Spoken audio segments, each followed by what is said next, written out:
Vous souhaitez savoir comment ça se passe dans les exercices de cybercrise avec la Blue Team, la Red Team? Je vous propose simplement d'écouter cette interview avec Patrick Mathieu qui va nous permettre de connaître un peu plus sur justement les exercices autour des cyberattaques. Allez, à tout de suite après le générique. Il va y avoir quatre questions et je vais commencer donc par la première, une question qui est très importante et qu'on vit au quotidien. C'est comment s'assurer de l'efficacité de nos systèmes de détection et d'alertage et puis surtout, comment les rendre encore plus efficaces.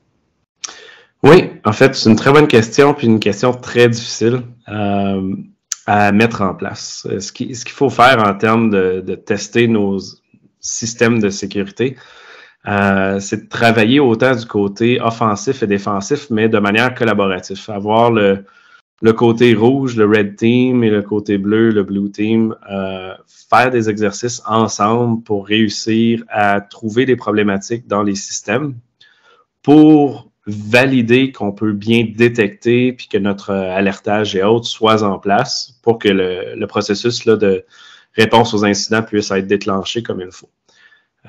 Puis bizarrement ou malheureusement, la majorité des entreprises ne testeront rarement leur système de sécurité. Ils vont tester si une attaque arrive en place, qu'est-ce qu'on fait quand une attaque est là, mais ne testeront pas est-ce que tel type de virus, de malware, d'attaque spécifique va être réellement détecté par leur système avec un concept de confiance un peu aveugle envers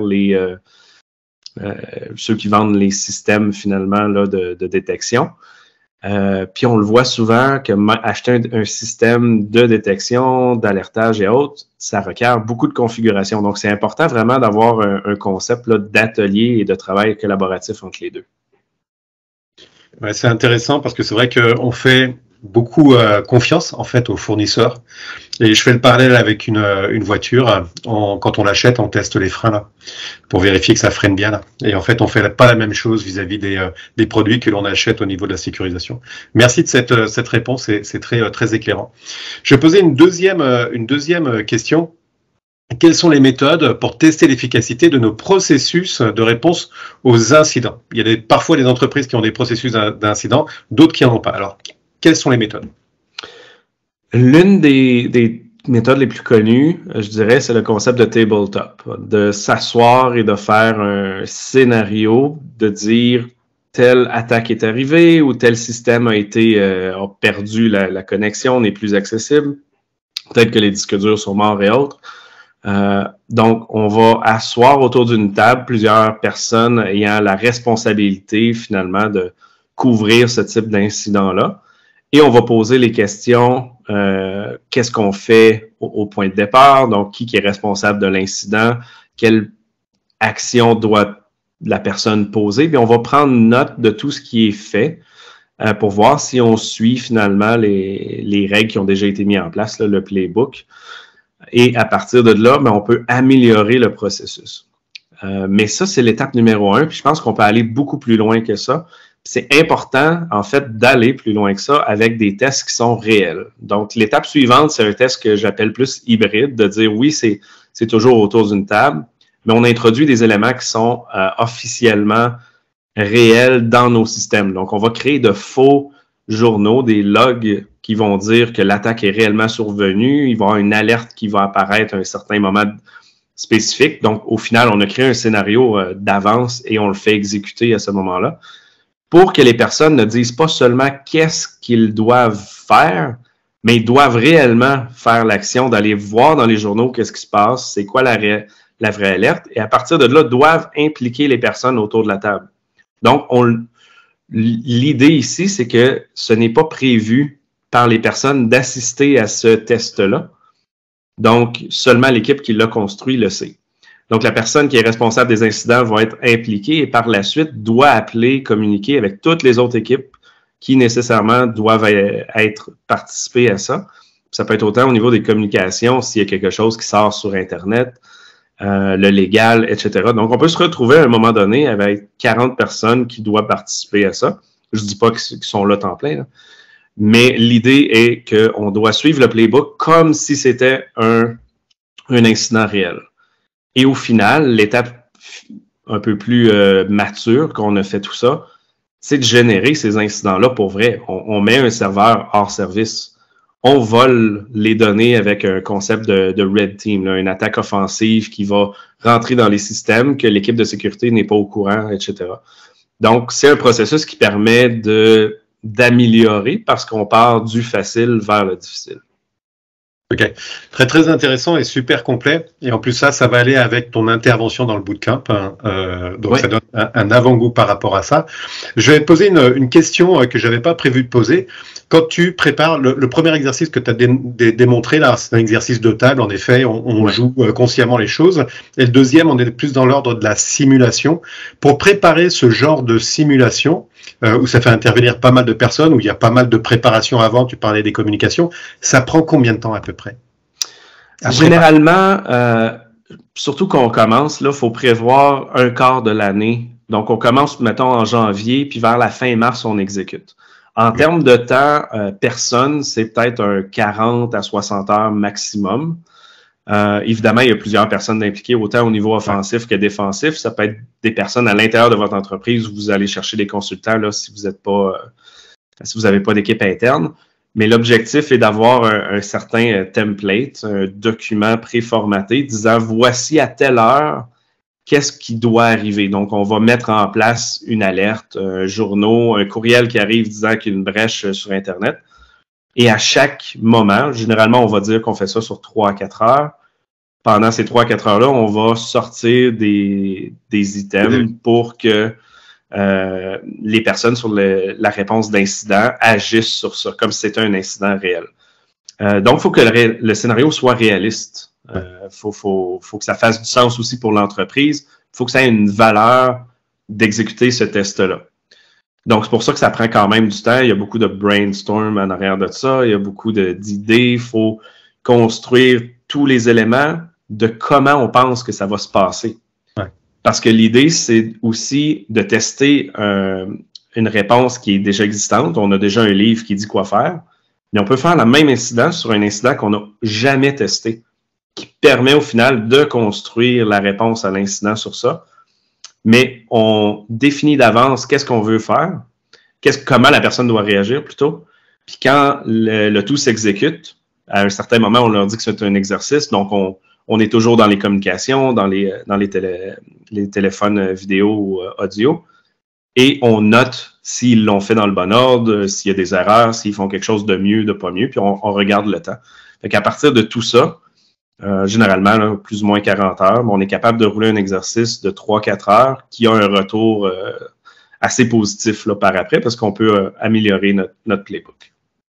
Puis c'est passionnant. Hein. Moi-même, je fais pas mal d'exercices comme ça de gestion de crise et c'est du jeu, quoi, quelque part, au final. Oui, tout à fait. C'est vraiment super plaisant. Et les gens, en fait, ressortent de là et sont vraiment excités par ce qui s'est passé. Et plus c'est proche de la réalité, comme tu le dis, et plus, en fait, l'intérêt est là. Ok, oui. Je vais arrêter là parce que sinon, on pourrait en parler pendant des heures. La question suivante, c'est qu'est-ce que la majorité des organisations ne font pas? Et puis surtout, il y a une deuxième question à ça. Qu'est-ce qu'il faudrait qu'elles fassent? Qu'est-ce qu'elles devraient faire, en fait, ces organisations pour se renforcer? Mais l'étape initiale qui est souvent manquante avant d'arriver à nos tests, simulations et autres, c'est d'avoir, un inventaire. Ça paraît bidon, mais la majorité des organisations n'ont pas un inventaire de leur système, de leur application, des librairies dans les applications. Et s'ils n'ont pas ça, ben nécessairement, ils n'ont pas une analyse de risque, un threat model qui a été fait sur ces applications-là pour savoir qu'est-ce qui est important à tester ou non. Donc, nécessairement, si on ne sait pas qu'est-ce qu'on doit réellement sécuriser, c'est difficile de tester la bonne chose à la fin. Donc, oui, on peut faire des tests, mais si on teste quelque chose que l'impact ou la probabilité que ça arrive est très faible, le retour sur investissement est pas mal à zéro. Donc, basé sur ça, il faut penser à la menace réelle. Donc, ce n'est pas juste le fait de dire ce système-là a de données sensibles. C'est est-ce que le système est dans un endroit qui est possible de se faire attaquer? Et si oui, par qui et quel type d'attaque? Est-ce que c'est un kid dans son sous-sol? Est-ce que c'est un autre gouvernement malicieux? Est-ce que c'est des groupes criminels au rançongiciel, etc.? Et basé sur ça, ben, on a MITRE ATT&CK, qui explique chacun des groupes comment qu'ils font. Quelle étape qu'ils font pour rentrer dans les entreprises, pour se propager à l'intérieur, exfiltrer les données, etc. Et en utilisant chacun de leurs points, on peut faire une simulation à la fin. Là, on parle vraiment de Red Team et de Purple Team, là. Mais avant de se rendre à la simulation réelle, on a tous nos exercices qui sont en place, là. OK. Merci. Et puis, tu parles de Red Team, Purple Team, justement. Ça amène sur les questions suivantes. Quels sont les avantages des Red Team, des Purple Team pour tester en fait la résilience d'une entreprise? Oui. Puis, je pense qu'il faut faire une différence avec les tests d'intrusion.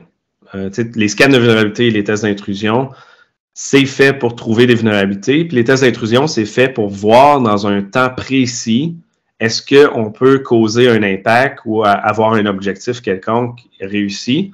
Mais le but, c'est de démontrer l'impact dans un temps prédéfini au final. Mais le but n'est pas de tester la sécurité ou de simuler une attaque réelle. C'est de dire, est-ce que je suis capable de rentrer dans vos systèmes si vous me donnez 2 semaines? Au final, ça revient à ça. La différence quand on s'en va dans les Red Team et les Purple Team, au côté du Red Team, c'est de tester un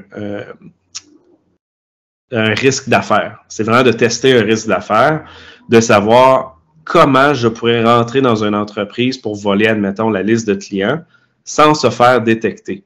Fait que ce n'est pas juste de rentrer, on est au courant. Il y a le concept que l'équipe, le SOC, le Blue Team, ne doit pas nous détecter et ils ne sont pas au courant de ça.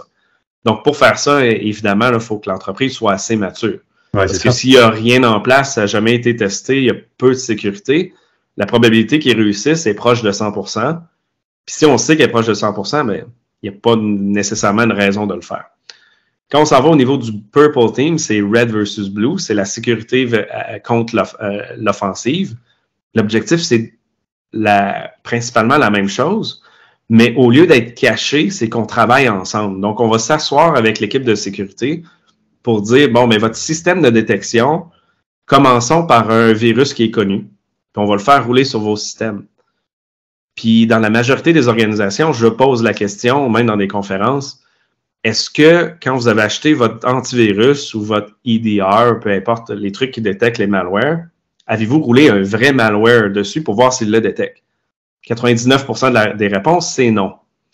Donc, encore là, le concept de confiance aveugle, mais par expérience, beaucoup des systèmes sont mal configurés ou ont des erreurs dedans, puis un virus ultra connu ou même un logiciel d'attaque pour, admettons, avoir les mots de passe en mémoire de l'ordinateur, des choses comme ça, des fois, ils ne sont pas détectés. Donc, on assume qu'ils sont détectés, mais ils ne le sont pas. Donc, l'objectif est de dire, avec l'équipe de sécurité, on va regarder 5, 10, 40 contrôles. On va rouler, exécuter l'attaque en même temps que l'équipe offensive et défensive est là. On regarde dans les journaux, on regarde si l'attaque apparaît.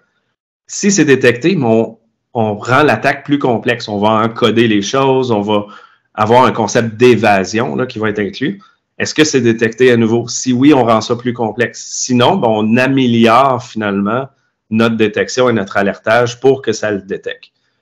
Puis ça, mais c'est pas 10 minutes, là. Certains tests peuvent prendre des journées. La correction peut prendre aussi des journées, des semaines, des mois. Donc, c'est vraiment un concept de maturité là, pour rendre les choses beaucoup plus avancées. Puis on peut baser ça, évidemment, sur la matrice là, de MITRE ATT&CK. OK.